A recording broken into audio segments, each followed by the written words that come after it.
In the second chapter, we will have a look at the takeoff performance. So 2.1, the first lecture in chapter 2 is about the ground run and the wave speeds. So first, let's have a look at the ground run.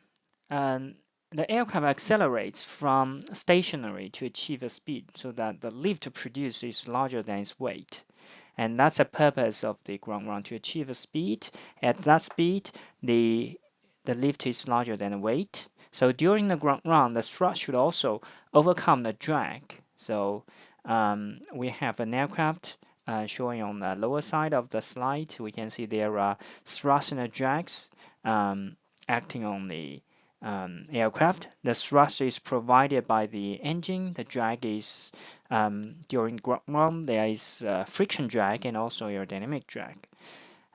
On the vertical side, there's a lift produced by the wing and also the weight acting by the provided by the gravity.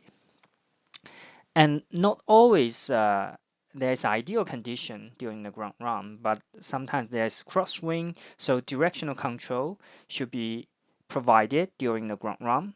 There are two ways to provide the directional control. First, before the aircraft lifts off, so the nose wheel can produce directional control, and also rotor on the tail can also provide directional control.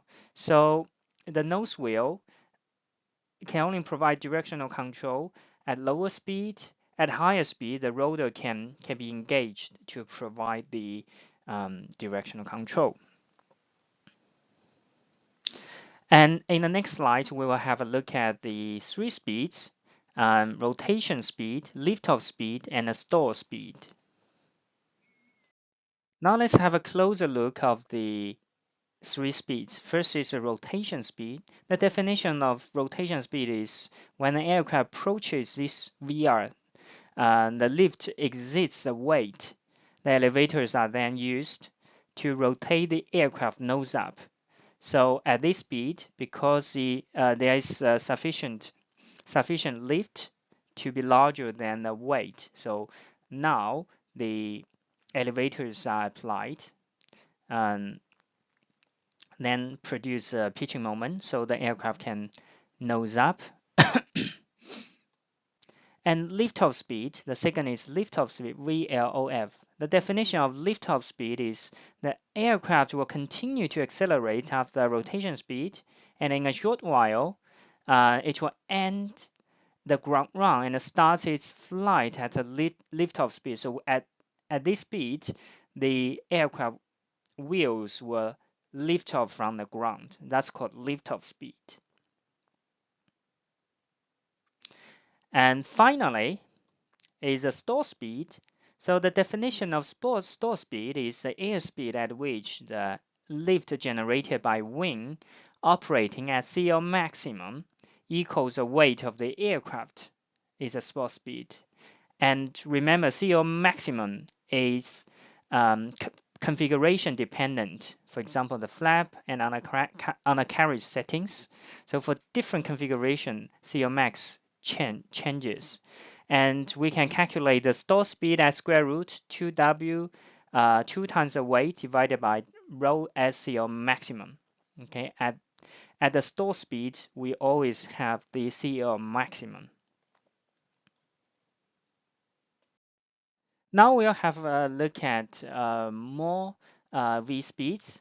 Now in showing here, the first is decision speed V1. So when an aircraft has one engine inoperative in the ground run, the pilot can safely bring the aircraft to stop with the remaining runway distance. The speed at this point is the decision speed.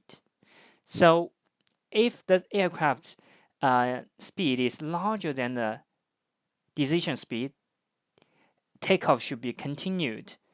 If the aircraft speed is less than the decision speed with one engine inoperative, the takeoff should be aborted. So this tells you if there's one engine operative and the pilot should or not continue with the flight. That's the decision speed. And the minimum control speed, so that's the minimum speed after liftoff at which directional control can be provided by the rotor. So otherwise, if it's less than this speed, the rotor won't provide sufficient directional control. So there is less yawing moment. And minimum control speed during ground run, so VMCG. So direction control only on control surfaces after liftoff. And we can find the minimum control speed VMC is larger than VMCG.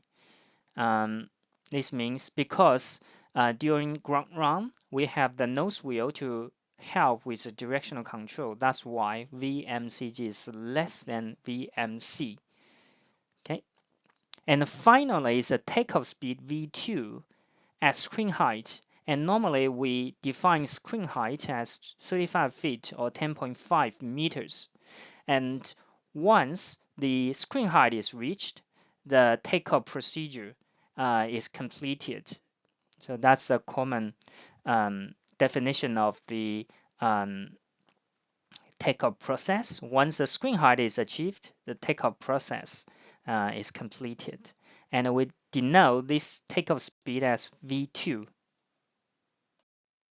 So we have introduced quite a few V speeds, and now let's have a summary of all these speeds. And so first of all, we have the minimum control speed on the ground, VMCG, minimum control speed on the ground. And then while the aircraft continues to accelerate, we have the stall speed, VS.